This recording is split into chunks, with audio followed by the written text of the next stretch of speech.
장가 보낸 세 아들은 소식 한 통 없었습니다. 노부부에게 남은 건 식어버린 방구석과 시린 무릎뿐이었지요. 그러던 어느 날 노부부의 집에 최 부자가 빚 일부를 탕감해 주는 조건으로 어린아이를 던져두고 갑니다.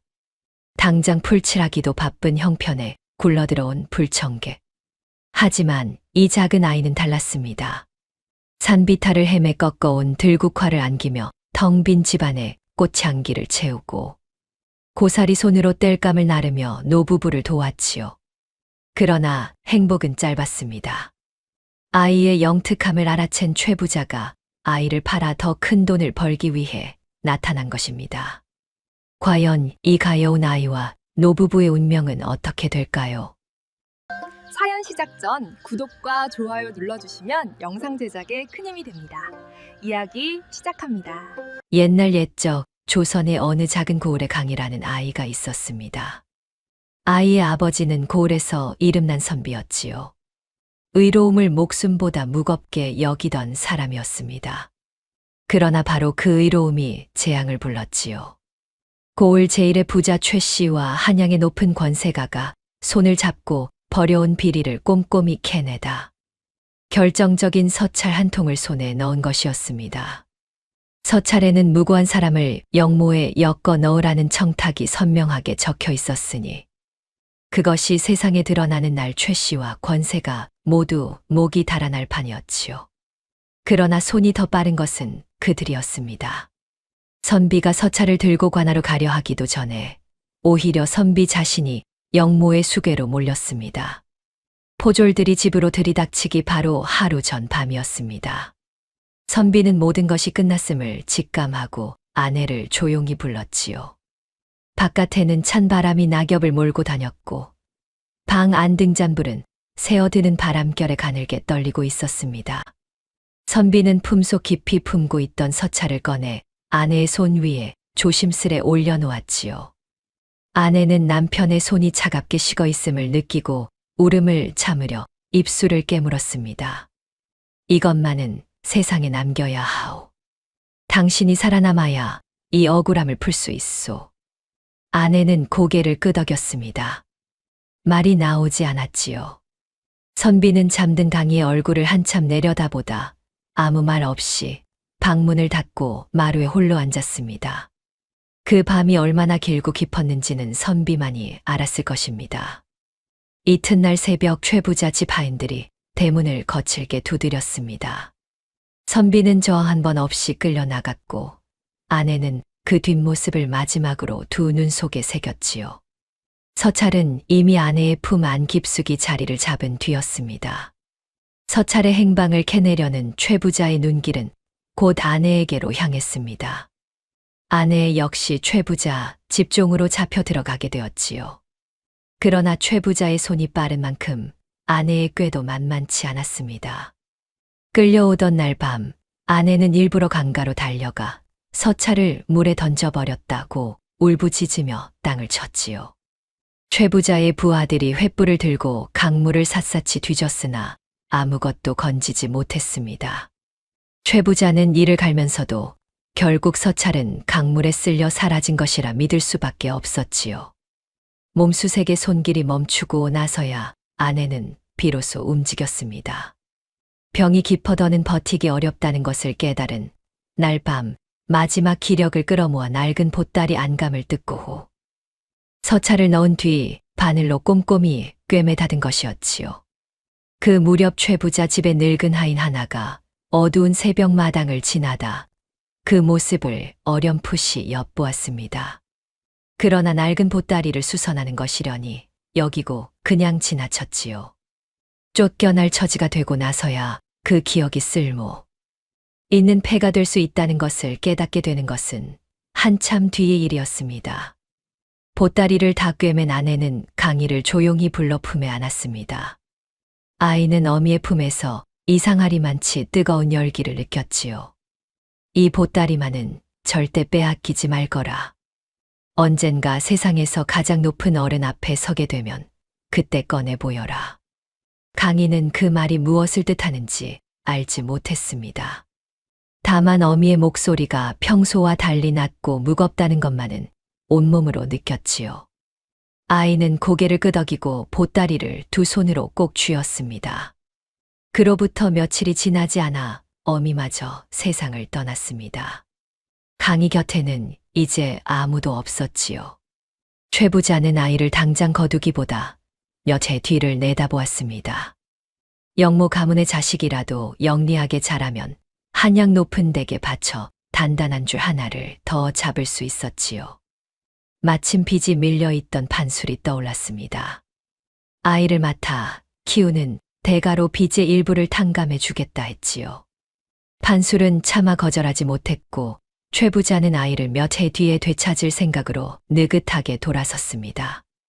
강희는 보따리를 가슴에 꼭 안은 채 판술을 따라 걸었지요. 발걸음은 작고 더뎠으나 두 손만은 보따리를 끝내 놓지 않았습니다. 그렇게 강희는 생전 처음으로 노부부의 집 대문 앞에 섰습니다. 판술댁 대문을 들어선 강희는 마당 한복판에 서서 주위를 둘러보았습니다. 낮은 담장, 기울어진 헛간, 군데군데 이가 나간 기왓장. 최 부자 집의 크고 위압적인 행랑채와는 달리 작고 낡은 집이었지요. 그러나 강희의 눈에는 그 낡음이 오히려 낯설었습니다. 최 부자 집에서 강희가 머문 곳은 광 한켠 빈자리였으니 지붕 있는 방을 살림집이라 부를 수 있는 곳에 들어서기는 이것이 처음이었지요. 박 씨가 마루에서 내려와 강희 앞에 쪼그려 앉았습니다.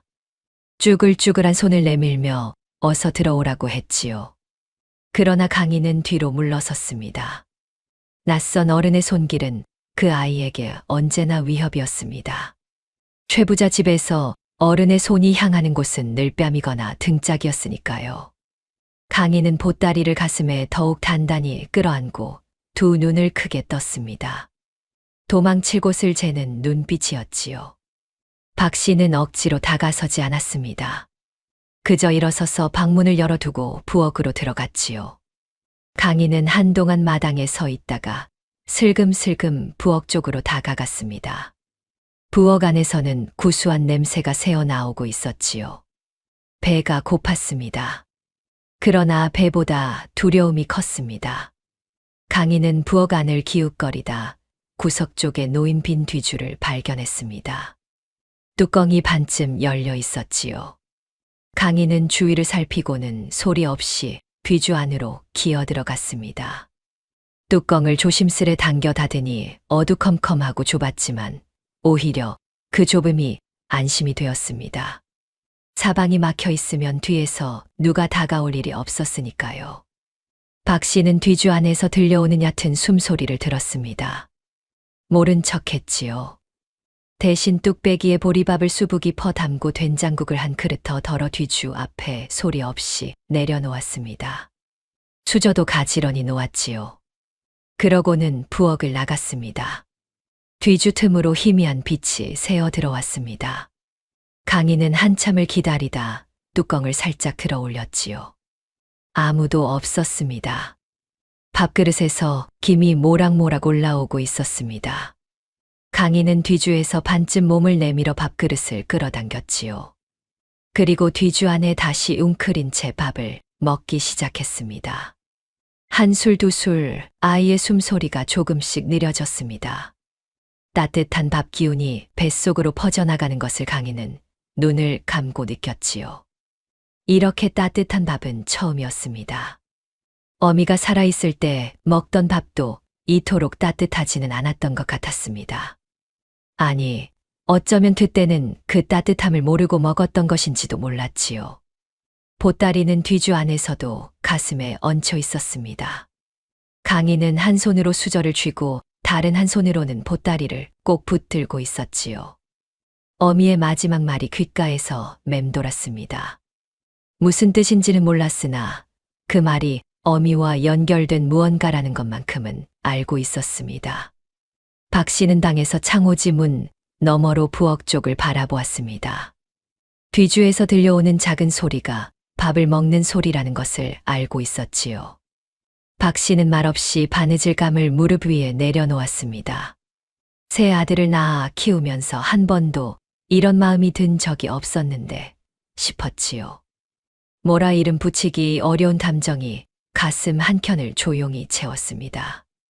날이 어두워지고 판술이 들어와 뒤주 쪽을 힐끔 보았습니다. 박 씨가 조용히 손을 저었지요. 판술은 그 뜻을 알아채고 그냥 방으로 들어갔습니다.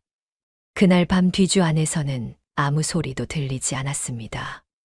강희는 보따리를 품에 안은 채 웅크리고 잠이 들었고 노부부는 말없이 나란히 누워 잠을 이루지 못했지요. 다음 날도 그 다음 날도 강희는 뒤주에서 나오지 않았습니다. 박 씨는 아침 저녁으로 밥과 국을 뒤주 앞에 소리 없이 내려놓았고 그릇은 어느새 비워져 있었지요. 강희가 언제 밥을 먹는지 언제 뒤주 밖으로 나오는지 알 수가 없었습니다. 아이는 사람의 기척이 없을 때만 움직였지요. 사흘째 되던 날 밤이었습니다. 판술이 잠든 뒤 박 씨 혼자 등잔 아래서 바느질을 하고 있는데 뒤주 쪽에서 작은 소리가 들렸습니다. 뒤주 뚜껑이 기어이 삐걱거리는 소리가 아니라 사람 목소리였지요. 할머니. 박 씨는 바느질하던 손을 멈추었습니다. 다시 한번 귀를 기울였지요. 할머니, 밥이 참 따뜻해요. 그것이 전부였습니다. 짧고 낮은 목소리였지요. 그런데 그 짧은 한마디가 박 씨의 가슴 어딘가를 부드럽게 쳤습니다. 박 씨는 바느질감을 내려놓고 뒤주 앞으로 걸어갔지요. 쪼그려 앉아 뚜껑을 톡톡 두드렸습니다. 나도 알아. 내가 오래 뜸을 들였거든. 뒤주 안이 잠시 조용했습니다. 그러더니 뚜껑이 천천히 열리고 가느다란 눈만 내밀고 바깥을 살피는 강희의 얼굴이 나타났지요. 박 씨는 억지로 웃지 않았습니다. 그냥 제자리에 앉아 있었습니다. 강희는 한참을 그렇게 박 씨를 바라보다가 결국 뒤주 밖으로 조심조심 나왔지요. 둘은 부엌 바닥에 나란히 앉았습니다. 등잔불 하나만 깜빡이는 좁은 공간이었지요. 강희는 보따리를 무릎 위에 얹고 두 손으로 꼭 쥔 채 앉아 있었습니다. 박 씨는 먼저 말을 걸지 않았습니다. 아이가 입을 열기를 기다렸지요.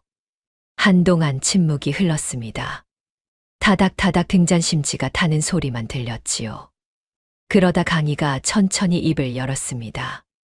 어미는 저를 할아버지 댁에 넘기고 얼마 못 가 세상을 떴어요. 박 씨는 아무 말 하지 않았습니다. 고개만 가만히 끄덕였지요. 아버지는 영모를 꾸몄다고 해서 처형당했어요. 근데 저는 아버지가 그런 사람인 줄 몰랐어요. 마지막 말은 거의 혼잣말처럼 흘렀습니다. 강희의 눈은 등잔불을 향해 있었지요. 눈물은 한 방울도 없었습니다. 소리도 없었고 떨림도 없었습니다. 이미 다 말라버린 것처럼 아이의 눈은 그저 건조하게 불꽃만 바라보고 있었지요. 박 씨는 그 눈을 바라보았습니다.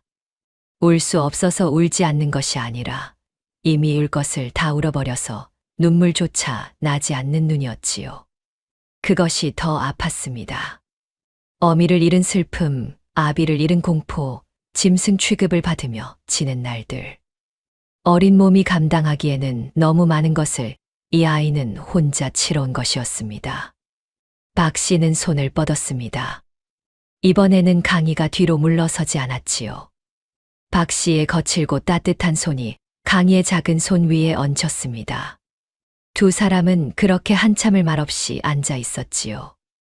등잔불이 가늘게 흔들렸지만 꺼지지는 않았습니다.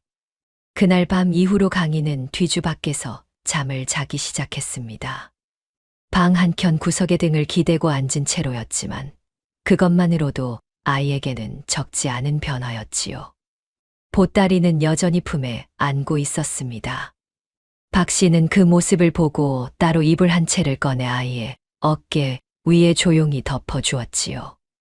강희는 이불 속으로 얼굴을 반쯤 묻었습니다. 그리고 처음으로 뒤주 밖에서 눈을 감았습니다. 강희는 영특한 아이였습니다. 뒤주 밖에서 잠을 자기 시작한 지 며칠도 지나지 않아 강희는 집 안 이곳저곳을 살피기 시작했지요. 마당 구석에 쌓인 낙엽이 비에 젖어 냄새를 풍기면 빗자루를 들었고 부엌 아궁이 앞에 땔감이 떨어지면 슬그머니 헛간을 들여다보았습니다. 누가 시킨 것이 아니었지요. 아이는 그저 눈에 보이는 것을 손이 닿는 대로 했을 뿐이었습니다. 어느 날 아침 강희는 판술의 집신이 헤어져 발 뒤꿈치가 드러난 것을 보았습니다.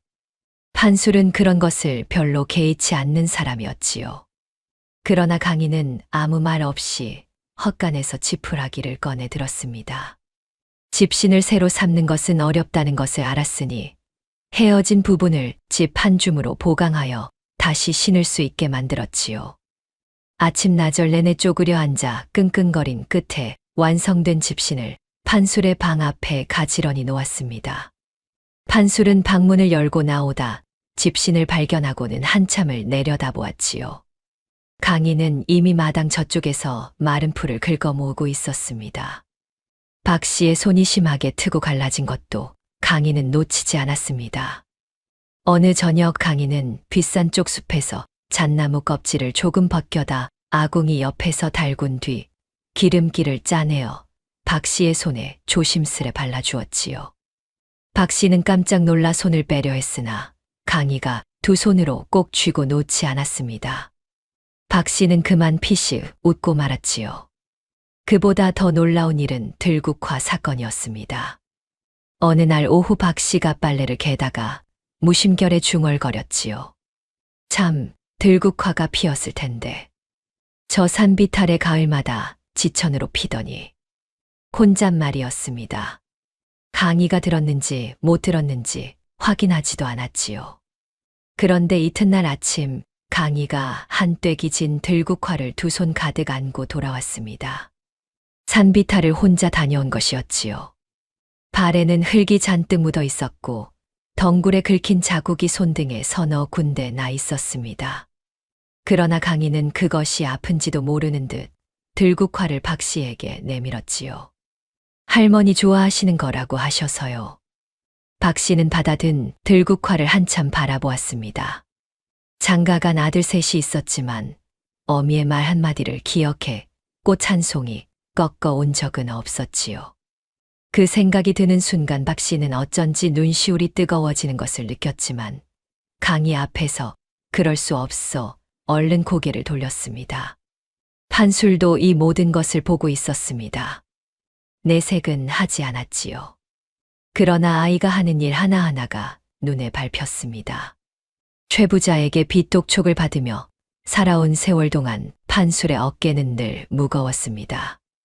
그런데 어느 때부터인가 마당을 걸을 때 발걸음이 조금 가벼워진 것 같기도 했지요.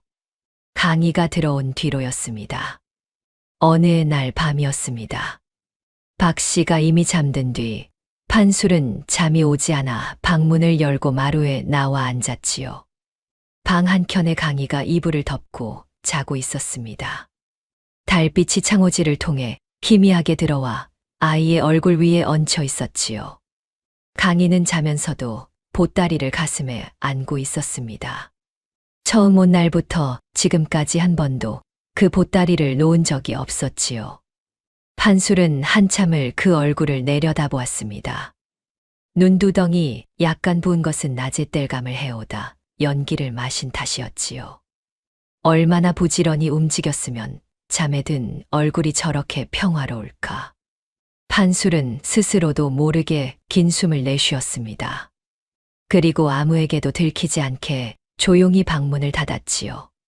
가을이 깊어가면서 마을 분위기가 심상치 않았습니다. 곳간을 채워야 할 추수가 끝났는데도 어딘가 술렁이는 기운이 가시지 않았지요. 처음에는 저작거리에서 몇몇 노인들이 낮은 목소리로 주고받는 말이었습니다. 한양에서 암행어사가 내려왔다는 것이었지요. 이 고을만이 아니라 인근 세 고을을 직접 순행하며 수령의 치적을 살피고 백성의 사정을 듣는 중이라 했습니다. 어사가 이 고을에 당도하는 것은 이제 며칠도 채 남지 않았다는 말까지 덧붙여졌지요. 소문은 빠르게 번졌습니다.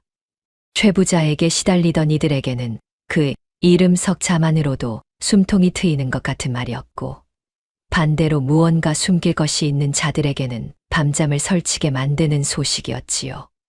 판술댁 담장 너머에는 성서방이라는 노인이 살았습니다. 올해로 이른이 훌쩍 넘었으나 귀가 밝고 발이 빠른 사람이었지요. 마을에서 소문이 돌면 성서방의 입을 거쳐 나오는 것이 대부분이었습니다. 어디서 그것을 주워 듣는지 알 수 없었으나 사람들은 성서방의 말은 의뢰 믿었지요. 그날도 성서방이 판술댁 담장 너머로 고개를 내밀고 판수를 불렀습니다. 이복의 판술 영감 들었는가? 어사 수행관원 하나가 미리 마을 동향을 살피러 다닌다는 거 말이야. 벌써 마을 어귀 주막에 사흘째 머물고 있다더군. 어사 당도하기 전에 미리 정보를 모으는 것이지. 판술은 마당에서 지게를 손질하다 고개를 들었습니다. 그러니가 여기까지 왔다고? 왔다마다. 저녁마다 주막에서 술 한 잔씩 걸치며 마을 사람들 말을 귀담아 듣는다고. 내가 직접 받는 걸. 판술은 하고 짧게 내뱉었습니다. 암행어사든 수행관원이든 벼슬아치 이야기는 자신과 거리가 먼 일이라 여겼지요. 그 이야기를 듣는 둥 마는 둥 하며 지게끈을 다시 매기 시작했습니다. 그런데 강희는 달랐습니다. 강희는 헛간 앞에서 땔감을 다듬다 멈추었습니다. 나뭇가지를 쥔 손이 공중에서 그대로 굳어버렸지요. 성서방의 말 한마디 한마디가 귓속으로 파고들었습니다. 수행관원이 주막에 머문다. 어사가 이 고을에 머지않아 당도한다.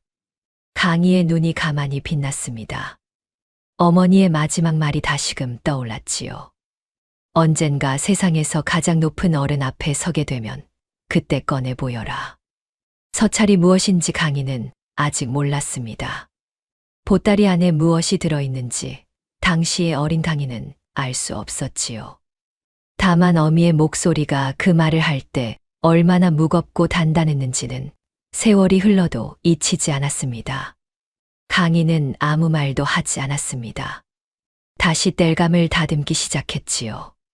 그러나 그 눈빛은 이미 달라져 있었습니다. 성서방의 말은 판술의 귀를 지나쳐 버렸지만 강희의 가슴 속에는 깊고 조용하게 새겨졌지요. 담장 너머 성서방은 판술과 몇 마디를 더 주고받다 사라졌습니다. 마당에 다시 정막이 내려앉았지요. 판술은 지게를 짊어지고 헛간으로 들어갔고 강희는 다듬은 땔감을 아궁이 옆에 차곡차곡 쌓았습니다. 그러나 그 자그마한 손이 땔감을 쌓는 동안에도 강희의 머릿속에서는 성서방의 말이 계속해서 조용히 맴돌고 있었습니다. 서리가 내리기 시작하던 어느 아침이었습니다. 판술댁 대문이 덜컹거리며 열리더니 덩치 좋은 사내 하나가 안마당으로 성큼 들어섰지요. 판술의 큰아들 득수였습니다. 아내를 데리고 온 것도 아니고 명절도 제삿날도 아닌데 불쑥 나타난 터라 판술은 반기면서도 의아한 눈치였습니다. 박 씨는 얼른 부엌으로 들어가 밥상을 차리기 시작했지요. 득수는 마루에 걸터앉아 마당을 한번 훑어보았습니다. 강희가 마당 한쪽에서 빗자루를 들고 낙엽을 쓸고 있었지요. 득수의 눈이 거기서 멈추었습니다. 저 아이가 그 아이요. 최 부자한테서 데려온. 판술이 고개를 끄덕였습니다. 득수는 혀를 한번 찼지요. 안 그래도 살림이 빠듯하신데 웬 입을 하나 더 늘리셨어요. 빨리 돌려보내세요. 최 부자한테. 공연히 집만 내는 거지 뭐가 됩니까? 말은 낮았으나 날이 서 있었습니다. 판술은 아무 대꾸를 하지 않았지요. 마루 끝을 바라보며 긴 담뱃대를 천천히 입에 물었습니다. 박 씨는 부엌에서 그 말을 다 들었습니다. 손에 쥐고 있던 국자를 솥 가장자리에 살며시 내려놓았지요. 강희는 낙엽을 쓸던 손을 멈추지 않았습니다. 빗자루질이 조금 느려졌을 뿐이었지요. 이 댁에 온 뒤로 강희는 어른들의 말을 유심히 듣는 버릇이 생겼습니다. 최 부자 집에서 살아남기 위해 몸에 밴 습관이었지요. 어른들이 어떤 말을 주고받는지 알아야 다음 일을 대비할 수 있었으니까요. 돌아보내라는 말은 처음 듣는 것이 아니었습니다. 그러나 들을 때마다 빗자루를 쥔 손에 힘이 들어갔지요. 강희는 낙엽 무더기를 구석으로 밀어넣으며 천천히 숨을 내쉬었습니다. 마음 한 곳이 서늘하게 식었습니다. 득수는 밥상을 받고 나서도 몇 마디를 더 얹었습니다. 아버지, 우리 형제들도 먹고 살기가 빠듯해요. 부모님 봉양도 제대로 못 해드리는 판에 남의 자식까지 먹이시면 안 됩니다. 애초에 최 부자가 내밀 때 거절하셨어야지요. 판술은 그제야 담뱃대를 내려놓고 아들을 바라보았습니다. 그러나 아무 말도 하지 않았지요. 오래 침묵하다 그저 밥이나 먹으라고 짧게 말했습니다. 득수가 밥상을 물리고 떠난 뒤 마당은 다시 조용해졌습니다. 강희는 이미 낙엽을 다 쓸고 땔감단을 묶고 있었지요. 등이 자꾸 좁았습니다. 겨울 들머리의 바람이 아이의 저고리 자락을 흔들었지만 강희는 고개를 들지 않았습니다. 판술은 마루에 앉아 그 등을 한참 바라보았습니다. 아들의 말이 틀린 것은 아니었지요. 살림이 넉넉지 않은 것도 사실이었습니다. 그러나 막상 저 작은 등을 보고 있으니 돌려보내라는 말이 입 밖으로 나오지 않았습니다. 판술은 그 이유를 스스로도 잘 알지 못했지요. 다만 자리에서 일어나 마당으로 내려가 강희 옆에 쪼그려 앉아 땔감단을 함께 묶기 시작했습니다. 강희가 고개를 들어 판술을 바라보았지요. 두 사람은 아무 말도 하지 않았습니다. 그것으로 충분했습니다. 득수가 다녀가고 사흘 뒤 이번에는 둘째 아들 봉수가 들렀습니다. 역시 아내도 없이 혼자였지요. 봉수는 마당에서 강희를 보자마자 형과 똑같은 말을 했습니다. 형보다 말이 더 많았지요. 강희가 있으면 마을에 소문이 나쁘게 날 수도 있다는 말까지 덧붙였습니다. 영모 가문의 아이를 거두었다는 소문이 돌면 아버지도 괜한 오해를 살 수 있다는 것이었지요. 판술은 그 말에 처음으로 얼굴이 굳었습니다. 박 씨는 부엌에서 나와 봉수를 조용히 불렀지요. 어미 말 들어라. 그 아이 이야기는 더 꺼내지 말거라. 봉수는 어미의 낮은 목소리에 잠시 멈추었다가 그래도 마지못해 한마디를 더 얹고는 그 뒤로 입을 다물었습니다. 봉수가 떠난 것은 해가 기울 무렵이었습니다. 판술은 봉수가 사라지는 뒷모습을 바라보다 방으로 들어가 드러누웠지요. 머리가 지끈거렸습니다. 그날 저녁 밥상이 물려지고 나서였습니다. 강희는 부엌에서 설거지를 마치고 방 앞마루에 조용히 나왔지요. 방 안에는 판술이 등을 보이고 누워 있었습니다. 강희는 방문 앞에 무릎을 꿇고 앉았습니다. 한동안 아무 말이 없었지요. 판술도 뒤척이지 않았습니다. 한참을 그렇게 있다가 강희가 판술의 옷자락을 가만히 잡았습니다. 할아버지. 판술이 천천히 몸을 돌렸지요. 강희는 고개를 숙인 채 말했습니다. 저 안내 보내시면 안 돼요? 제가 땔감도 다 해오고 물도 다 길어 올게요. 밥도 제가 지을게요. 할머니 손 아프신 것도 제가 다 할게요. 그러니까 저 여기 있으면 안 돼요? 목소리가 떨리지는 않았습니다. 그러나 옷자락을 쥔 손이 하얗게 될 만큼 힘이 들어가 있었지요. 판술은 그 손을 내려다보았습니다. 손등에는 아직 덩굴에 긁힌 자국이 아물지 않은 채로 남아 있었습니다. 판술은 천천히 일어나 앉았습니다. 강희의 눈이 천천히 올라와 판술의 눈과 마주쳤지요. 판술은 그 눈을 마주 보았습니다. 겁이 가신 자리에 무언가 간절한 것이 가득 차 있는 눈이었지요. 이 집 말고는 갈 곳이 없다는 것을 아이도 알고 판술도 알았습니다. 판술은 짧게 고개를 끄덕였습니다. 있거라. 아무도 내보내지 않는다. 그 말이 끝나자마자 박 씨가 방 안에서 나왔습니다. 언제부터 들었는지 눈가가 조금 붉었지요. 박 씨는 강희의 머리에 손을 얹었습니다. 세 아들을 키우면서 머리를 쓰다듬어 준 기억이 박 씨에게는 많지 않았습니다. 아들들이 어렸을 때도 박 씨는 살림에 바빠 그럴 틈이 없었지요. 그런데 지금 이 아이의 머리를 쓸어내리는 손에 힘이 들어가는 것이 박 씨도 이상하게 여겨졌습니다. 강희는 고개를 들지 않았습니다. 다만 옷자락을 쥐었던 손에서 천천히 힘이 빠져나갔지요. 그것만으로도 아이가 조금 편안해졌다는 것을 알 수 있었습니다. 그날 밤 판술은 오래도록 잠을 이루지 못했습니다. 천장을 보고 누워 이런저런 생각을 했지요. 아들들이 한 말이 아주 틀리지는 않았습니다. 살림은 넉넉하지 않았고 앞날도 불투명했지요. 그러나 판술의 마음속에서 어느새 결심 하나가 단단하게 자리를 잡아가고 있었습니다. 그것이 무엇인지 판술은 아직 말로 꺼내지 않았지만 스스로는 이미 알고 있었지요. 첫눈이 내리던 날 밤이었습니다. 박 씨가 잠결에 이상한 기척을 느끼고 눈을 떴지요. 방 한켠에서 강희가 뒤척이고 있었습니다. 박 씨가 손을 뻗어 아이의 이마에 닿는 순간 손바닥이 뜨겁게 달아올랐습니다. 열이었지요. 보통 열이 아니었습니다. 영감, 일어나 봐요. 강희가 열이 심해요. 판술이 벌떡 일어났습니다. 등잔에 불을 켜고 강희 곁에 무릎을 꿇었지요. 강희는 눈을 감은 채 숨을 거칠게 쉬고 있었습니다. 입술이 바짝 말라 있었지요.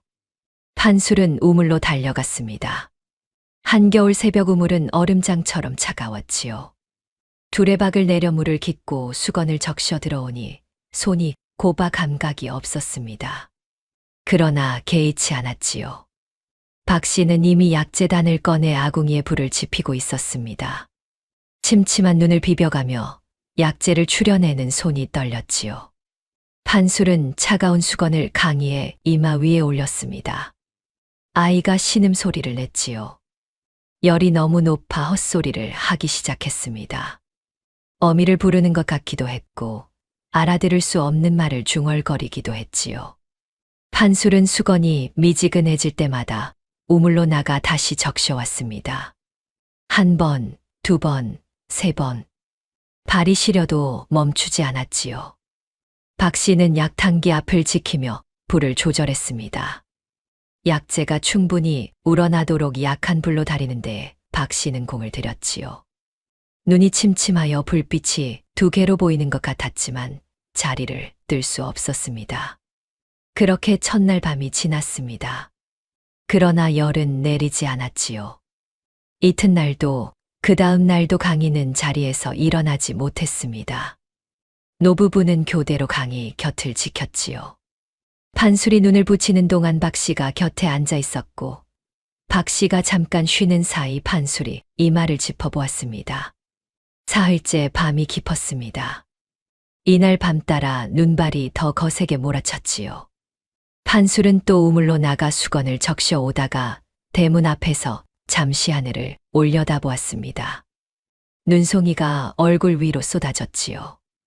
이 아이를 보내줘서는 안 된다는 생각이 다시금 온몸에 퍼졌습니다. 사흘째 밤이 새고 날이 밝아오던 무렵이었습니다. 약탕기 옆에서 꾸벅꾸벅 졸던 박 씨가 강희 쪽을 보니 아이의 숨소리가 조금 달라져 있었지요. 조심스레 손을 얹어 보았습니다. 이마가 미지근했습니다. 박 씨는 그 자리에서 두 눈을 꼭 감았지요. 열이 내린 것이었습니다. 강희가 눈을 뜬 것은 그로부터 1시경쯤 지난 뒤였습니다. 흐릿한 눈으로 천장을 바라보다가 옆을 돌아보았지요. 판술과 박 씨가 나란히 앉아 있었습니다. 눈이 충혈되어 있었고 두 사람 모두 얼굴이 헬쑥했지요. 판술의 손등은 우물에 몇 번이나 다녀온 탓에 트고 갈라져 있었습니다. 강희는 그 모습을 바라보았습니다. 입술을 달싹였지요. 무슨 말을 하려 했는지 알 수 없었습니다. 그러나 끝내 아무 말도 나오지 않았지요. 강희는 그냥 두 사람을 번갈아 보다가 천천히 눈을 감았습니다. 노부부도 강희도 이날 이후로 서로를 놓을 수 없다는 것을 말하지 않아도 알게 되었습니다. 강희가 자리를 털고 일어난 것은 열이 내리고 닷새가 지난 뒤였습니다. 아직 얼굴에 핏기가 다 돌아오지 않았지만 강희는 자리에 누워있는 것을 견디지 못했지요. 이튿날부터 조금씩 마당에 나와 바람을 쐬고 사흘째 되는 날에는 가벼운 땔감단을 다시 묶기 시작했습니다. 박 씨가 말려도 소용없었지요.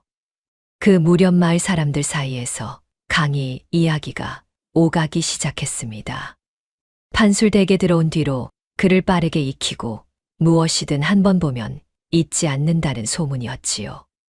어떤 이는 성서방한테 들었다 하고 어떤 이는 저작거리에서 주워들었다 했습니다. 판술은 그런 소문이 오히려 걱정스러웠지요. 걱정이 현실이 되는 데에는 오래 걸리지 않았습니다. 겨울이 막 풀리려 하던 어느 오후였습니다. 최 부자가 하인둘을 앞세우고 판술댁 대문 앞에 나타났지요. 판술은 마루에서 내려와 대문 앞에 섰습니다. 최 부자는 씩씩거리지도 않았고 큰 소리를 치지도 않았습니다. 오히려 반가운 듯 웃으며 말했지요. 판술 영감, 오래간만이오. 아이가 건강하게 잘 있다니 반갑소. 판술은 대꾸하지 않았습니다. 이제 슬슬 데려갈 때가 됐소. 한양 쪽 높은 댁에서 영리한 아이를 찾는다 하여 잘 부탁해 두었으니 이 아이가 가면 넉넉하게 대접받을 것이오. 말은 부드러웠으나 뜻은 분명했습니다. 강희를 한양 권세가에게 종으로 넘기겠다는 것이었지요. 최 부자는 품속에서 빈 문서를 꺼내 들었습니다. 잔뜩 구겨져 있었지만 도장과 손도장이 선명한 문서였지요. 판술 영감, 내가 맡긴 아이를 이제 데려가겠소. 거스를 생각은 말고 빚이 아직 얼마나 남았는지는 영감도 잘 알 테니. 판술의 주먹이 천천히 쥐어졌습니다. 마루 안쪽에서 박 씨가 나와섰지요. 강희는 부엌 뒤편에서 그 모습을 바라보고 있었습니다. 최 부자의 기름진 목소리가 귀에 박혔지요. 한양 높은 댁. 그 말이 무엇을 뜻하는지 강희는 알았습니다. 최 부자 집보다 더 크고 낯선 곳에서 아무도 모르는 채 종살이를 하게 된다는 것이었지요. 강희는 보따리를 힘껏 끌어안았습니다. 판술은 한동안 말이 없었습니다. 최 부자는 여유로운 표정으로 기다렸지요. 그러나 판술의 눈빛은 달랐습니다. 처음에는 낮고 조용한 눈빛이었는데 최 부자의 말을 들으면서 서서히 굳어지고 있었지요. 흔들리는 것이 아니라 단단하게 굳어지는 것이었습니다. 판술은 천천히 입을 열었습니다. 며칠 시간을 주시오. 최 부자는 한쪽 눈썹을 지켜 올렸지요. 오래 기다릴 수는 없소. 며칠이면 충분하오. 최 부자는 잠시 판술의 눈을 들여다보다가 알겠다고 짧게 말하고 하인들을 이끌고 돌아갔습니다. 대문이 닫히는 소리가 났지요. 판술은 그 자리에 한동안 서 있었습니다. 박 씨가 곁으로 다가왔지요. 두 사람은 말없이 마당을 바라보았습니다. 강희는 부엌 뒤편에서 나오지 않았습니다. 보따리를 꼭 쥔 채 벽에 등을 기대고 앉아 있었지요. 판술이 며칠 시간을 달라고 한 말이 무엇을 뜻하는지 강희는 알 수 없었습니다. 그러나 판술의 목소리가 흔들리지 않았다는 것만은 알았지요. 최 부자가 다녀간 그날 밤이었습니다. 판술은 밥상을 받고도 수저를 들지 않았습니다. 박 씨도 마찬가지였지요. 강희는 두 사람의 눈치를 살피며 조용히 밥을 먹었습니다. 아무도 말이 없었지요. 등잔불만 조용히 타올랐습니다. 밥상이 물려지고 강희가 부엌에 들어간 뒤 판술이 입을 열었습니다. 논을 팔겠소. 박 씨가 고개를 들었습니다. 판술의 말은 짧았지만 그 안에 담긴 것은 짧지 않았지요. 논 한 떼기는 판술 집안에서 대대로 내려온 땅이었습니다. 세 아들 혼례를 치르고 흉년을 넘기고 이런저런 일을 겪으면서도 끝끝내 팔지 않고 지켜온 것이었지요. 그것은 단순한 땅이 아니었습니다. 판술이라는 사람이 평생 지켜온 마지막 버팀목이었지요. 그 돈으로 빚을 완전히 청산하고 강희를 양자로 드리는 문서를 작성하겠소. 최 부자가 빈 문서를 들이밀지 못하도록 뿌리째 없애버리는 거요. 박 씨는 대답하지 않았습니다. 잠시 두 손을 무릎 위에 모으고 앉아 있었지요.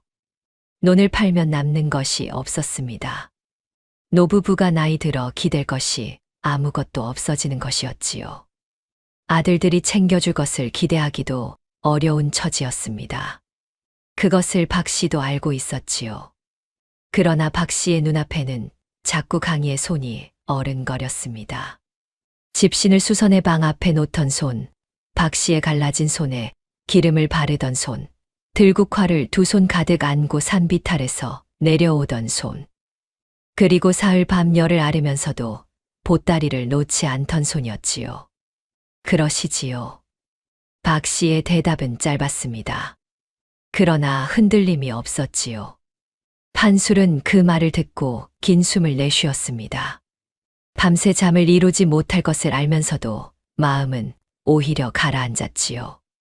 결정한 뒤에는 언제나 그랬습니다. 망설일 때가 가장 무거웠고 결심이 서면 오히려 가벼웠지요. 이튿날 새벽 판술은 일찍 일어났습니다. 강희가 아직 자고 있는 것을 확인하고 밖으로 나갔지요. 장터 쪽으로 가는 길에는 이른 안개가 깔려 있었습니다. 발이 시렸지만 발걸음은 흔들리지 않았지요. 논 문서를 내놓고 매매를 성사시키는 데에는 하루가 걸렸습니다. 판술은 그 돈으로 관아에 가서 빚 청산 문서를 처리하고 강희를 양자로 드리는 수속을 밟았지요. 관아의 서리가 문서를 꼼꼼히 작성하는 동안 판술은 마루 끝에 앉아 먼 대를 바라보았습니다. 가슴이 허하기는 했지요. 그러나 후회는 없었습니다. 집으로 돌아온 것은 해가 서쪽으로 기울 무렵이었습니다. 강희가 마당에서 물을 깃다가 판술을 보고 달려왔지요. 판술은 품에서 문서 하나를 꺼내 강희의 눈앞에 펼쳤습니다. 강희는 문서에 적힌 글자를 천천히 읽었습니다. 글을 배운 지 얼마 되지 않았지만 자기 이름 석자는 알아볼 수 있었지요. 문서 위에 강희의 이름이 또렷하게 적혀 있었습니다. 강희는 한동안 그 문서를 바라보았습니다. 아무 말도 하지 않았지요. 판술도 말을 보태지 않았습니다. 그것으로 충분했습니다. 박 씨가 부엌에서 나와 두 사람을 바라보았습니다. 저녁 연기가 굴뚝에서 피어올랐지요. 노부부가 평생 지켜온 논 한 떼기가 오늘 사라졌습니다. 그러나 그날 저녁 밥상은 어느 날보다 따뜻했습니다. 논을 팔았다는 소문이 아들들 귀에 들어가는 데에는 사흘도 걸리지 않았습니다. 먼저 달려온 것은 큰아들 득수였지요. 이번에는 아내까지 데리고 왔습니다. 대문을 열고 들어서는 얼굴이 이미 붉어져 있었지요. 득수는 마루에 오르지도 않고 마당에서 목소리를 높였습니다. 아버지, 그 논이 어느 논인 줄 아십니까? 우리 할아버지 때부터 내려온 땅인데 남의 자식 하나 때문에 그걸 팔아버리셨다고요. 판술은 마루에 앉아 담뱃대를 물었습니다. 아들의 말에 대꾸하지 않았지요. 둘째 봉수도 한시진도 지나지 않아 나타났습니다. 두 형제가 마당에 서서 번갈아 목소리를 높였지요. 말이 쌓일수록 날이 서졌습니다. 급기야 봉수가 한 발 더 나갔지요. 우리한테 물려주실 것도 없으면서 남의 자식한테 논을 쓰시다니요. 그 아이가 뭔데요, 대체. 영모 가문 자식을 양자로 들이셨다가 나중에 무슨 꼴을 당하실지 생각은 해보셨어요. 그 말이 떨어지는 순간이었습니다. 부엌에서 박 씨가 나왔지요. 평생 순하게 살던 사람이었습니다. 아들들이 아무리 철없이 굴어도 타이르는 편이었고 언성을 높이는 것을 본 적이 없었지요. 그러나 이날 박 씨의 눈빛은 달랐습니다. 봉수야. 낮고 단단한 목소리였습니다. 봉수가 멈추었지요. 네가 어미한테 언제 들국화 한 송이 꺾어다 준 적 있느냐. 네가 어미 손이 트고 갈라진 것 한 번이라도 살핀 적 있느냐? 내 아비 집신 다른 것 보고 손수 고쳐놓은 적 있느냐? 마당이 조용해졌습니다. 그 아이가 한 일이다. 네가 한 번도 하지 않은 일을 그 아이는 이 집에 온 첫 달부터 했다. 피를 나눴다고 다 자식이 아니야. 어미는 그것을 이제 알았다. 봉수는 입을 열었다 닫았습니다. 득수도 마찬가지였지요. 평생 어미의 입에서 호통 한 번 들은 적 없던 두 사람이었습니다. 그 낮고 단단한 목소리가 오히려 고함보다 더 깊이 박혔지요. 셋째 아들은 오지 않았습니다. 소문을 들었는지 아닌지 알 수 없었지요. 아들들이 한마디도 덧붙이지 못하고 대문을 나선 뒤 마당은 다시 조용해졌습니다. 박 씨는 스스로도 그 호통에 놀랐는지 마루 끝에 앉아 한동안 두 손을 무릎 위에 모으고 있었지요. 방 안에서 강희는 이불을 꽉 쥐고 있었습니다. 박 씨의 목소리가 끊어질 때마다 숨을 참았지요. 논을 팔아 자신을 양자로 들인 것이 아들들과 이런 다툼을 만들었다는 것을 강희는 알고 있었습니다. 그 죄스러움이 이불을 쥔 손에 고스란히 담겼지요. 저녁이 되어 밥상을 물리고 나서 판술이 강희를 불렀습니다. 강희는 조심스레 방으로 들어가 앉았지요. 아까 들었지? 강희가 고개를 끄덕였습니다. 걱정하지 말거라. 그 노는 네가 없어도 언젠가는 팔았을 땅이다. 강희는 말이 없었습니다. 판술도 더 말을 얹지 않았지요. 두 사람은 그렇게 한동안 나란히 앉아 있었습니다. 등잔불이 타닥타닥 소리를 냈지요. 아들들이 폭풍처럼 다녀간 뒤 사흘 동안 강희는 유독 말이 없었습니다. 밥도 먹고 일도 했지요. 땔감을 묻고 물을 길어오고 박 씨의 심부름도 빠짐없이 했습니다. 그러나 눈빛이 어딘가 가라앉아 있었지요. 밥상 앞에서도 마당에서도 아이는 자꾸 먼 데를 바라보았습니다. 판술과 박 씨는 그것을 보면서도 먼저 말을 건네지 않았지요. 강희가 스스로 열 준비가 될 때를 기다렸습니다. 사흘째 되던 저녁이었습니다. 밥상을 물리고 부엌에서 설거지를 마친 강희가 방으로 들어왔지요. 노부부는 나란히 앉아 있었습니다. 강희는 두 사람 앞에 무릎을 꿇고 앉았습니다. 두 손을 바닥에 짚고 천천히 이마를 내려 큰절을 올렸지요. 한 번, 그리고 두 번. 한참 동안 고개를 들지 않았습니다. 이마가 손등에 닿은 채로 아이는 그냥 그렇게 있었지요. 판술이 헛기침을 했습니다. 박 씨는 손을 무릎 위에 모으고 강희가 고개를 들기를 기다렸지요. 그리고 이윽고 강희가 고개를 들지 않은 채 작은 목소리로 흘렸습니다. 어머니, 아버지. 그게 전부였습니다. 그 짧은 두 마디였지요. 그런데 그 말이 끝나자마자 강희의 어깨가 처음으로 흔들렸습니다. 소리는 없었습니다. 그러나 등이 파도처럼 가늘게 떨렸지요. 3챕터에서 등잔불 앞에 앉아 건조하게 먼 대를 바라보던 그 눈이 지금 이 방 안에서 마침내 무너지고 있었습니다. 말라버린 줄 알았던 눈물이 이제야 터진 것이었지요. 판술은 헛기침을 두어 번 거듭했습니다. 천장을 올려다보았지요.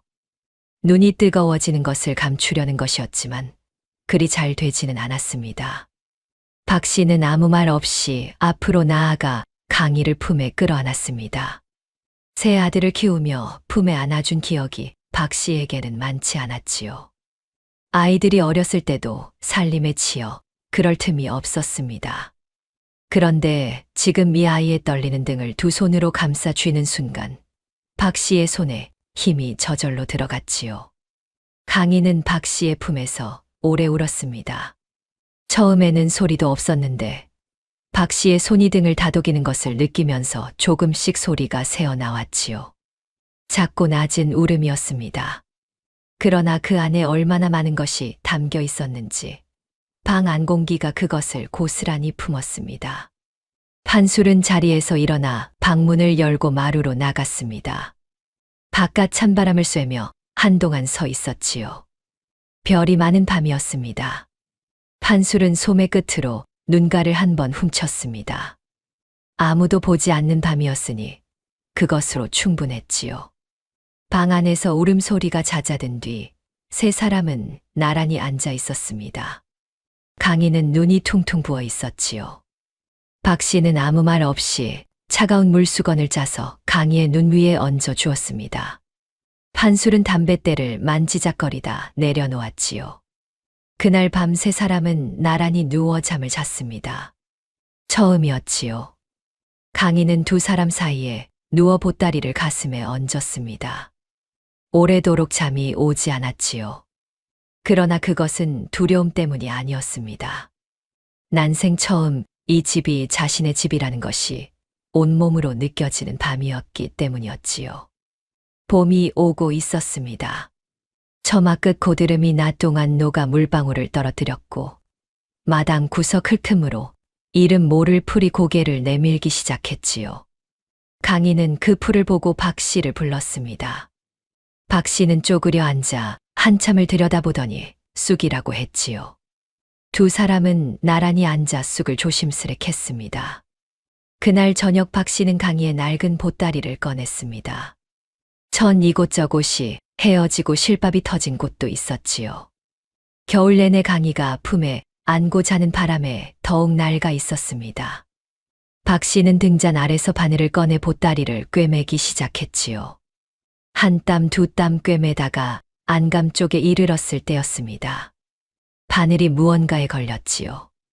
손끝으로 더듬어 보니 안감 안쪽에 단단하고 작은 것이 있었습니다. 꿰매어 숨겨놓은 것이었지요. 박 씨는 강희를 불렀습니다. 강희가 다가와 박 씨의 손을 내려다보았지요. 박 씨가 안감 솔기를 조심스레 뜯어내자 비단 주머니 하나가 모습을 드러냈습니다.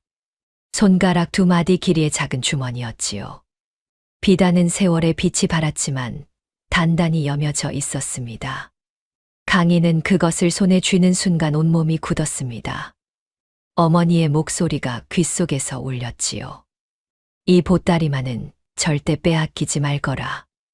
언젠가 세상에서 가장 높은 어른 앞에 서게 되면 그때 꺼내 보여라. 너무 어렸던 탓에 보따리 안에 무언가가 있다는 것조차 잊고 있었습니다. 아니, 어쩌면 알고 싶지 않았던 것인지도 몰랐지요. 어머니와 연결된 것을 열어보는 것이 두려웠을 수도 있었습니다. 박 씨는 아무 말 없이 강희의 곁에 앉아 있었습니다.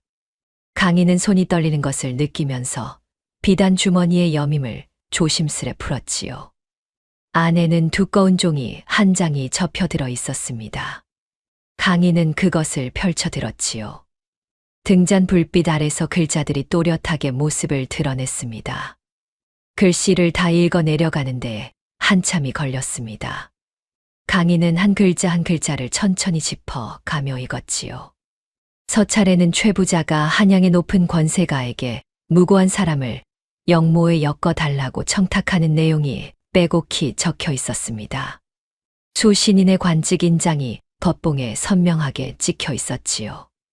강희의 아버지가 목숨을 걸고 손에 넣은 것이 바로 이것이었습니다.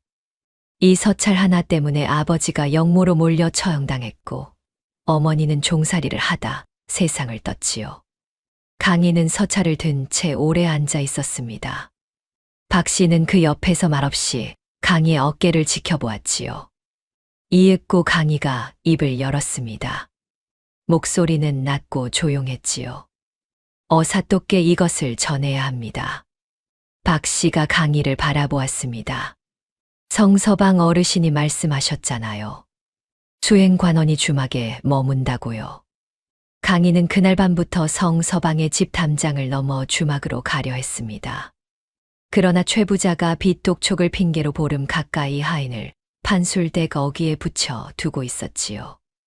발소리만 들려도 온몸이 굳어오는 그 감시의 눈길 속에서 강희는 어사 수행관원에게 전할 쪽지를 미리 써 품속 깊이 넣어두고 때를 기다렸습니다. 비단 주머니는 다시 품속으로 들어갔지요. 이번에는 보따리가 아니라 강희가 직접 안고 있었습니다. 봄비가 며칠째 이어지던 때였습니다. 최부자 댁에서 오랫동안 일해온 늙은 하인 하나가 쫓겨났습니다. 가세가 기울면서 최부자가 오랜 하인들을 하나둘 내치기 시작했지요. 늙은 하인은 평생을 그 집에서 보냈건만 쌀 한 말 손에 쥐지 못한 채 대문 밖으로 나앉았습니다. 갈 곳이 없었지요. 먹고 살 길이 막막했습니다. 늙은 하인은 한동안 마을 어귀를 서성이다가 결국 최부자 댁으로 다시 발길을 돌렸습니다. 마지막으로 쓸만한 배 하나가 생각났기 때문이었지요. 최부자는 늙은 하인을 만나주지 않으려 했습니다. 그러나 하인이 귓가에 한마디를 흘리자 표정이 달라졌지요.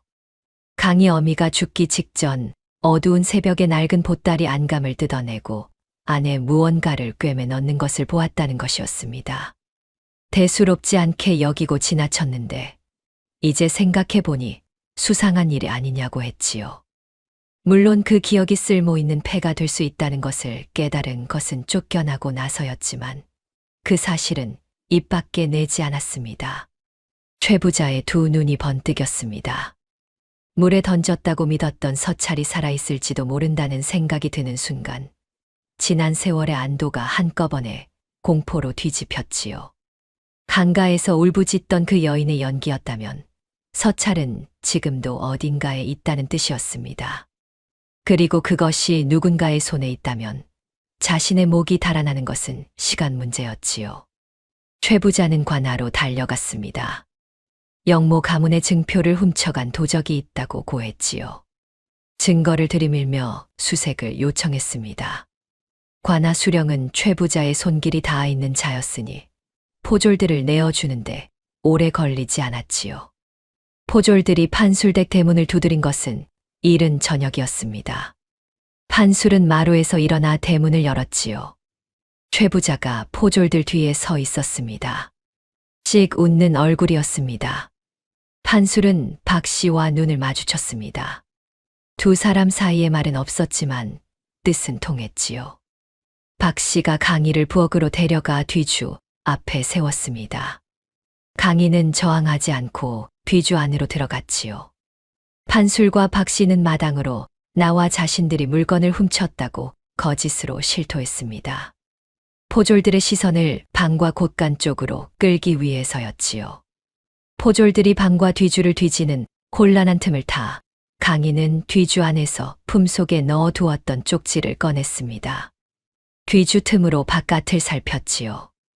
포졸들의 발소리가 부엌에서 멀어지는 순간을 기다렸다가 뒤주 뚜껑을 살짝 밀고 쪽지를 담장 넘어 성서방의 마당을 향해 힘껏 던졌습니다. 쪽지에는 두 가지 부탁이 담겨 있었지요. 하나는 어사 수행관원이 머무는 주막으로 달려가 서찰의 존재를 전해달라는 것이었고, 나머지 하나는 인근에 사는 아들들에게도 이 사실을 알려달라는 것이었습니다. 최부자는 뒤주 앞에 다가서며 포졸들에게 열어보라고 다그쳤습니다. 뒤주 뚜껑이 삐걱거리며 열리기 직전이었지요. 뒤주 뚜껑이 위로 들어 올려지던 바로 그 순간이었습니다. 안에서 뚜껑이 밀렸지요. 강희가 스스로 문을 밀고 나온 것이었습니다. 포졸이 뒤로 한 발 물러섰고 최부자는 눈을 가늘게 떴지요. 아이의 손에는 아무것도 없어 보였습니다. 그러나 강희의 눈빛은 뒤주 안에 웅크려 있던 아이의 것이 아니었지요. 또렷하고 흔들림이 없었습니다. 사실 포졸 우두머리는 이 집에 오기 전부터 마음이 편치 않았습니다. 출동하기 직전 어사 수행관원이 주막에서 마을 사람들을 만나는 자리에 우연히 동석했다가 단단한 당부를 들었기 때문이었지요. 어사께서 당도하시기 전까지 이 고을 사건은 독단으로 처리하지 마시오. 수상한 물건이 나오거든 함부로 손대지 말고 반드시 보고부터 올리시오. 그 말이 귓속에 남아 있었습니다. 포졸 우두머리는 최부자의 청탁으로 움직이는 것이었지만 어사의 이름 앞에서는 함부로 나설 수 없었지요. 잘못 처신했다가 어사에게 찍히는 것은 목숨을 내놓는 것과 다를 바 없었습니다. 그때 강희가 움직였습니다. 아이는 품속에서 비단 주머니를 꺼내 높이 들어 올렸습니다. 떨리는 손이었지요. 그러나 목소리는 떨리지 않았습니다. 이것을 어사또께 직접 올리겠소. 손을 대면 어사또께 구할 것이요. 부엌 안이 순간 조용해졌습니다. 포졸 우두머리의 눈이 비단 주머니에 고정되었지요. 봉안 겉면이 등잔 불빛에 비쳐 드러났는데 그 위에 찍힌 인장이 예사롭지 않았습니다. 한양 조정 고위 관직의 인장이었지요. 포졸 우두머리는 등골이 서늘해졌습니다. 어린아이가 어디서 저런 것을 가지고 있단 말인가. 이것이 진짜라면 함부로 손댔다가는 자신의 목이 달아나는 것이었지요. 가짜라면 가짜대로 나중에 처리하면 그만이었습니다. 그러나 진짜일 경우를 생각하면 한 발짝도 앞으로 나설 수 없었지요. 최 부자가 다가서며 소리를 높였습니다. 어린 것의 말에 속지 마시오. 저 아이가 어디서 저런 물건을 훔쳐들었는지 알겠소. 빨리 빼앗아 확인해 보시오. 그러나 포졸 우두머리는 움직이지 않았습니다. 오히려 최 부자를 향해 손을 들어 막았지요. 잠깐 멈추시오. 최 부자의 얼굴이 일그러졌습니다. 어사 도착 전까지 본인은 독단으로 움직일 수 없소. 수상한 물건이 나왔으니 어사께 보고부터 올려야 하오. 어사의 명이 떨어지기 전까지는 이 집 안의 것에 아무도 손대지 마시오. 포졸 우두머리는 뒤를 돌아 부하들에게 눈짓했습니다. 포졸들은 묵묵히 집 바깥으로 나가 자리를 잡았지요. 공식 처분을 기다리겠다는 명분을 세운 것이었습니다. 최 부자는 이를 갈았습니다. 이렇게 될 줄은 몰랐지요. 관아 포졸들을 등에 업고 밀어붙이면 그만인 줄 알았는데 어린아이가 꺼내든 비단 주머니 하나가 그 모든 것을 막아선 것이었습니다. 강인은 비단 주머니를 다시 품에 넣었습니다. 손이 아직 떨렸지요. 판술이 강희의 곁으로 다가와 어깨 옆에 섰습니다. 말은 없었지요. 그것으로 충분했습니다. 포졸들이 집 바깥을 에워싸고 최 부자는 마당 한켠에 서서 이를 갈았습니다. 마당 안은 팽팽한 긴장으로 가득 찼지요. 그러나 강희의 눈빛만은 흔들리지 않았습니다. 어사가 당도하기를 기다리면 되었지요.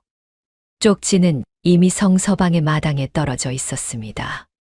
포졸들이 집 바깥을 지키며 어사를 기다리는 동안 마당 안은 묘한 정적에 휩싸였습니다. 최 부자는 마당 한켠에 서서 팔짱을 낀 채 강희를 바라보았지요. 아이의 눈이 흔들리지 않는 것이 오히려 더 불길했습니다. 저 비단 주머니 안에 무엇이 들어있는지 최 부자는 직감으로 알고 있었지요. 그것이 어사의 손에 들어가는 순간 자신의 목은 없는 것이었습니다. 이성이 무너지는 것은 순식간이었습니다. 최 부자는 포졸들이 바깥을 지키는 사이 슬그머니 마당을 가로질러 대문 쪽으로 향하는 척하다가 담장 옆 좁은 골목 쪽으로 빠졌지요. 그쪽에는 포졸이 배치되지 않았습니다. 뒷담 너무 어두운 뒷길이 있었지요. 최 부자는 거기서 기다리고 있던 사설 부하 셋을 불러들였습니다. 이미 해가 완전히 기울어 어둠이 깔린 덕에 부하들은 뒷길을 타고 집 안으로 스며들었지요. 부하들은 소리 없이 움직였습니다. 판술과 박 씨가 방 안에 있는 것을 확인하고 밖에서 문을 걸어 잠갔지요. 강희는 마루에 앉아 있다가 그것을 보고 소리를 지르려 했으나 부하 하나가 이미 곁에 다가선 뒤였습니다. 노부부는 그대로 방 안에 갇혔습니다. 강희는 따로 묶여 헛간 기둥에 매였지요. 최 부자는 부하들에게 눈짓했습니다. 부하 하나가 헛간 구석에 쌓인 마른 집더미 앞에 쪼그려 앉아 부싯돌을 꺼냈지요. 불씨가 집 끝에 옮겨 붙기 시작했습니다. 강희는 묶인 손을 비틀었습니다. 새끼줄이 손목을 파고들었지요. 헛간 안으로 연기가 조금씩 스며들기 시작했습니다. 강희는 방 쪽을 바라보았지요. 방 안에서 박 씨가 문을 두드리는 소리가 들렸습니다. 판술이 문틀을 밀어내려는 소리도 들렸지요. 그러나 문은 열리지 않았습니다. 최 부자는 마당 한가운데 서서 그 모습을 바라보았습니다. 그때였습니다. 대문이 요란하게 열렸지요. 가장 먼저 뛰어 들어온 것은 사람이었습니다. 둘도 아니고 셋도 아니었지요. 득수, 봉수, 그리고 막내 창수까지 세 아들이 한꺼번에 대문을 밀치고 달려 들어왔습니다. 성서방이 쪽지를 들고 가장 먼저 달려간 것이 아들들이 사는 쪽이었지요. 어사 수행관원이 머무는 주막은 마을 어귀에서도 한참을 더 가야 했으니 인근에 사는 아들들이 훨씬 빠를 수밖에 없었습니다. 득수가 연기 냄새를 맡고 헛간으로 달렸지요. 봉수는 최 부자의 부하들을 향해 몸을 날렸습니다. 창수는 방 쪽으로 달려가 문을 걸어 잠근 나무를 발로 걷어냈지요. 판술과 박 씨가 방 밖으로 뛰쳐나왔습니다. 마른 집 위의 불씨는 아직 크게 번지지 않았습니다. 득수가 뚜껑 열린 물동이를 들어 집 더미 위에 쏟아부었지요. 연기가 피어올랐지만 불길은 잡혔습니다. 최 부자는 도망치려 했지요. 그러나 봉수가 이미 앞을 막아서 있었습니다. 득수가 헛간으로 뛰어 들어갔습니다. 강인은 기둥에 묶인 채 연기 속에서 눈을 가늘게 떴지요. 득수가 새끼줄을 잡아당겼지만 단단하게 묶여 있어 손으로는 풀리지 않았습니다. 득수는 허리춤에서 낫을 꺼내 줄을 끊었지요. 강인은 그 자리에 주저앉을 뻔하다가 기둥을 짚고 몸을 일으켰습니다. 그 순간 방 쪽에서 박 씨의 목소리가 들렸지요. 강인은 몸을 돌렸습니다. 판술과 박 씨가 마당으로 나오는 것이 보였지요. 강인은 그쪽을 향해 달렸습니다. 묶여있던 손이 아직 저렸지만 개의치 않았지요. 노부부에게 달려가 두 사람을 두 팔로 끌어안았습니다. 판술의 등이 넓었지요. 박 씨의 품이 따뜻했습니다. 강인은 그 자리에서 두 사람을 꼭 붙들고 놓지 않았지요. 득수는 헛간 문 앞에서 그 모습을 바라보았습니다. 봉수도 최 부자를 제압하던 손을 잠시 멈추고 돌아보았지요. 피 한 방울 섞이지 않은 아이가 묶인 몸으로도 부모를 향해 달려가는 모습이었습니다. 아들들은 그 모습을 말없이 바라보았지요. 논을 판 것을 원망했던 날이 떠올랐습니다. 돌려보내라고 했던 말도 떠올랐지요. 아무것도 받은 것 없이 이 집에 와서 집신을 고치고 들국화를 꺾어오고 사흘 밤 열을 앓으면서도 보따리를 놓지 않던 아이였습니다. 그 아이가 지금 연기 속에서도 부모에게 달려갔지요. 득수가 먼저였습니다. 어깨가 들썩이기 시작했지요. 봉수가 고개를 숙였습니다. 창수는 소매로 눈가를 훔쳤지요. 세 사람은 그렇게 마당 한복판에서 소리 없이 통곡했습니다. 논을 원망했던 것이, 어미의 호통에 말문이 막혔던 것이, 그 모든 것이 한꺼번에 부끄러웠지요.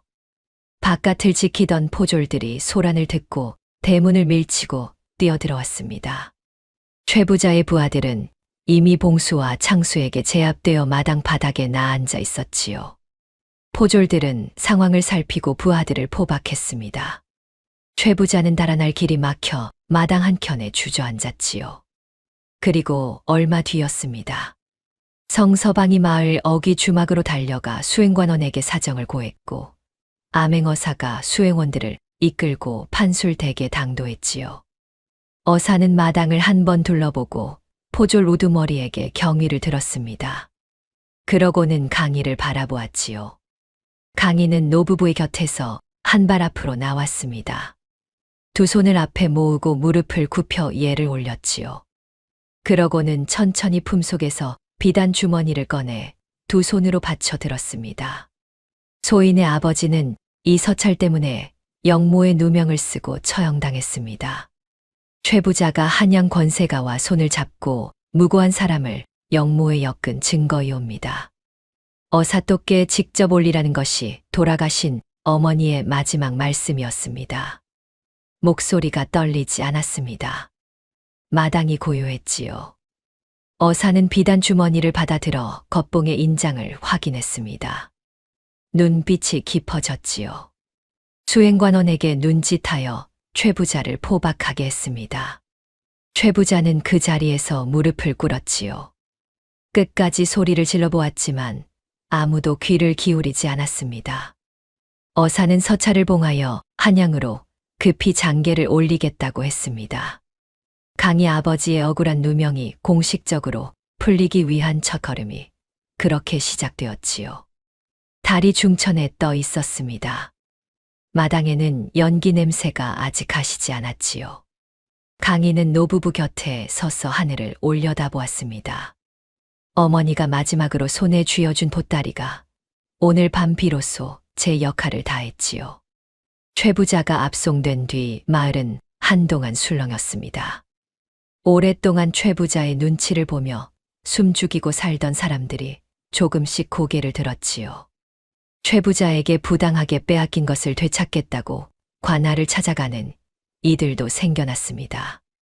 마을 어귀 주막에는 그 이야기가 며칠째 이어졌지요. 판술 댁도 달라졌습니다. 어사가 강희의 신분과 사정을 장계에 함께 기록하겠다고 했지요. 아버지의 영모 누명이 풀리면 강희는 억울하게 연좌된 양반 가문의 자제가 되는 것이었습니다. 마을 사람들 사이에서도 그 이야기가 오갔지요. 강희를 바라보는 눈빛이 달라졌습니다. 그러나 강희는 달라지지 않았습니다. 이튿날 아침 강희는 여전히 마당을 쓸었지요. 물을 깃고 아궁이에 불을 지피고 박 씨의 손에 기름을 발랐습니다. 판술의 집신이 또 달아 있었지요. 강희는 헛간에서 지푸라기를 꺼내 들었습니다. 사흘이 지난 뒤 아들들이 다시 찾아왔습니다. 이번에는 아내들까지 모두 데리고 왔지요. 대문을 들어서는 얼굴들이 전과 달랐습니다. 득수가 먼저 마당에 서서 판술과 박 씨에게 깊이 절을 올렸지요.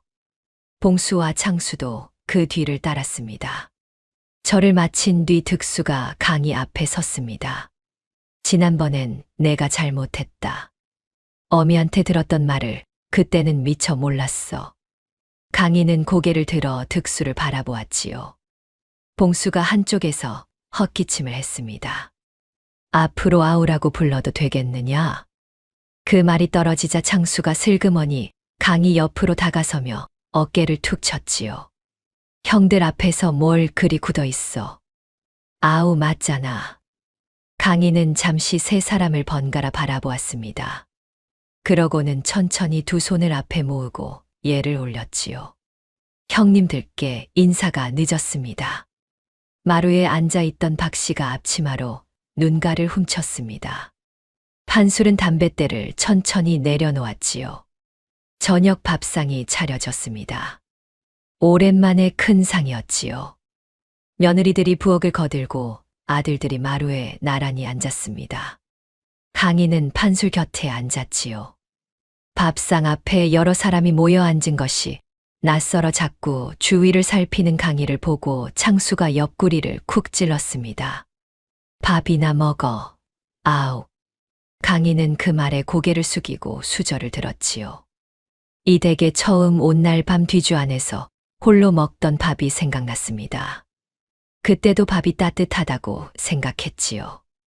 지금 이 밥은 그보다 훨씬 더 따뜻했습니다. 그 뒤로 판술댁은 조금씩 달라졌습니다. 아들들이 수시로 들렀지요. 득수는 올 때마다 기울어진 담장을 손보았고 봉수는 아버지의 지게를 새 것으로 바꿔왔습니다. 창수는 말없이 들어와 마당을 쓸고 돌아가기도 했지요. 며느리들도 명절이 아닌 날에도 음식을 들고 왔습니다. 전에는 없던 일이었지요. 강희는 그 사이에서 형제들과 자연스럽게 어울렸습니다. 처음에는 어색함이 남아 있었지요. 그러나 창수가 억지로 격식을 무너뜨리려 했고 봉수가 뜻밖의 자상하게 이것저것 가르쳐 주었으며 득수는 말은 없지만 곁에 있어 주는 사람이었습니다. 넉 달이 지나자 네 사람은 오래된 형제처럼 자리가 잡혔지요. 강희는 그 무렵 글 공부를 다시 시작했습니다. 어려서 조금 익혀두었던 것을 더 깊이 파고들었지요. 성서방이 마을에서 그를 아는 어른을 소개해 주었고 강희는 이른 아침마다 그 집으로 공부를 하러 갔습니다. 머리가 비상하다는 말이 다시 돌기 시작했지요. 그렇게 반년이 지난 어느 가을날이었습니다. 아침 공부를 마치고 돌아온 강희가 대문을 들어서는데 마당에 낯선 사람이 서 있었지요. 두루마기 차림이 반듯한 중년 관원이었습니다. 곁에 짐꾼이 하나 서 있었고 손에는 봉인된 공문 하나를 들고 있었지요. 관원은 강희를 보고 다가왔습니다. 이대 강희가 맞소. 강희가 고개를 끄덕였지요. 관원은 공문을 두 손으로 내밀었습니다. 한양 어사께서 올린 장계에 따라 이번에 심리가 마무리되었소. 선친의 누명이 완전히 벗겨졌으며 가문의 신분을 온전히 회복한다는 전교가 함께 내려졌소. 강희는 공문을 받아들었습니다. 두 손이 조금 떨렸지요. 판술과 박씨가 마루에서 내려왔습니다. 아들들도 마침 마당에 있었지요. 관원이 공문의 내용을 간략히 전하고 떠난 뒤 마당에는 한동안 아무 말이 없었습니다. 강희는 공문을 손에 쥔 채 마당 한가운데 서서 하늘을 올려다보았습니다. 가을 하늘은 높고 맑았지요. 눈물도 없었고 말도 없었습니다. 다만 오래도록 어깨에 얹혀있던 무언가가 소리 없이 내려앉는 것 같았지요. 강희의 어깨가 처음으로 완전히 내려앉았습니다. 박 씨가 곁으로 다가왔지요. 말없이 강희의 손을 잡았습니다. 그날 저녁은 온 가족이 모였습니다. 아들들 부부까지 모두 모여 상을 크게 차렸지요. 특별한 음식이 있는 것도 아니었고 거창한 말이 오간 것도 아니었습니다. 그냥 밥을 먹고 이야기를 나누었지요. 창수가 엉뚱한 말로 웃음을 만들었고 득수가 그것을 나무라다가 같이 웃었습니다. 강희도 소리내어 웃었지요. 그날 이후 판술댁 마당에는 매일 웃음소리가 끊이지 않았습니다. 봄이 되자 진달래가 피었습니다. 뒷산 언덕 쪽에서부터 시작하여 마을 담장 너머까지 번져 내려온 진달래가 판술댁 마당 안까지 그 빛을 드리웠지요. 박 씨는 그 꽃을 보고 오래전 강희가 들국화를 두 손 가득 안고 산비탈에서 내려오던 것을 떠올렸습니다. 그 아이가 벌써 이렇게 컸다 싶었지요. 판술과 박 씨, 그리고 강희는 나란히 뒷산 언덕을 올랐습니다. 진달래가 지천으로 핀 길이었지요. 강희는 두 사람 사이에서 걸었습니다. 처음 이 집에 왔을 때 보따리를 끌어안고 종종 걸음을 치던 그 발걸음이 이제는 느긋하고 단단했지요. 판술이 진달래 한 가지를 꺾어 박 씨에게 내밀었습니다. 박 씨가 피식 웃으며 받았지요. 강희는 그 모습을 보고 따라 웃었습니다. 아버지, 어머니. 강희가 불렀지요. 두 사람이 돌아보았습니다. 저 여기 있어도 됩니까? 판술이 대답 대신 강희의 어깨를 한번 툭 쳤지요. 그것이 전부였습니다. 그러나 그 짧은 한 번의 손길 안에 판술이 하고 싶었던 말이 모두 담겨 있었지요. 그 뒤로 강희는 공부를 멈추지 않았습니다. 아버지의 누명이 벗겨지고 신분이 회복되면서 과거에 응시할 자격도 되돌아왔지요. 강희는 이른 새벽부터 등잔 아래 앉아 글을 읽었습니다. 판술은 그 모습을 문틈으로 내다보다 조용히 돌아서곤 했지요. 박 씨는 새벽 공부를 하는 강희 곁에 따뜻한 숭늉한 그릇을 소리 없이 놓아주었습니다. 몇 해가 흘렀습니다. 강희가 과거에 급제했다는 소식이 마을에 퍼진 것은 진달래가 다시 피기 시작하던 봄이었지요. 성서방이 가장 먼저 담장 너머로 소식을 알렸고 득수와 봉수와 창수가 차례로 달려왔습니다. 박 씨는 부엌에서 나오다 문지방에 걸려 넘어질 뻔했지요. 판술은 마당에 서서 하늘을 한번 올려다보았습니다. 아무 말도 하지 않았지요. 그러나 눈가가 붉어졌습니다. 벼슬길에 오른 첫날 강희가 가장 먼저 한 일은 고향으로 내려가는 것이었습니다. 행차가 마을 어귀에 당도하자 마을 사람들이 나와 구경을 했지요. 강희는 가마에서 내려 곧장 판술댁 대문으로 걸어갔습니다. 화려한 차림이었지만 발걸음은 처음 이 집에 왔을 때처럼 그 대문 앞에서 잠시 멈추었지요. 판술이 마루에서 내려오고 있었습니다. 박 씨가 부엌에서 나오고 있었지요. 강희는 마당 한복판에서 두 사람 앞에 무릎을 꿇었습니다. 그리고 이마가 땅에 닿도록 절을 올렸지요. 한 번, 두 번, 세 번. 처음 이 댁의 자식이 되던 날 올렸던 절이었습니다. 그러나 오늘의 절은 그날보다 더 깊었지요. 두 분 덕에 제가 사람이 되었습니다. 판술은 강희의 팔을 잡아 일으켰습니다. 손이 떨렸지요. 박 씨는 강희의 얼굴을 두 손으로 감쌌습니다. 주름진 손 위에 눈물이 떨어졌지요. 강희의 눈에서 흘러내린 것인지 박 씨의 눈에서 흘러내린 것인지 알 수 없었습니다. 마당에 가득한 진달래 향기 속에서 피를 나눈 것이 가족의 조건이 아니라는 것을 이 집은 온몸으로 증명했지요. 마음을 나누고 밥을 나누고 추운 밤을 함께 지새운 것. 그것이 이 집 내 사람을 이어준 진짜 혈육의 끈이었습니다. 훗날 사람들은 이 이야기를 이렇게 전했습니다. 피를 나눴다 하여 다 가족이 아니요. 마음을 나눈 이가 진짜 혈육이라. 판술 노인과 박 씨의 마당에는 그 뒤로 다시는 그늘이 지지 않았다고 했지요.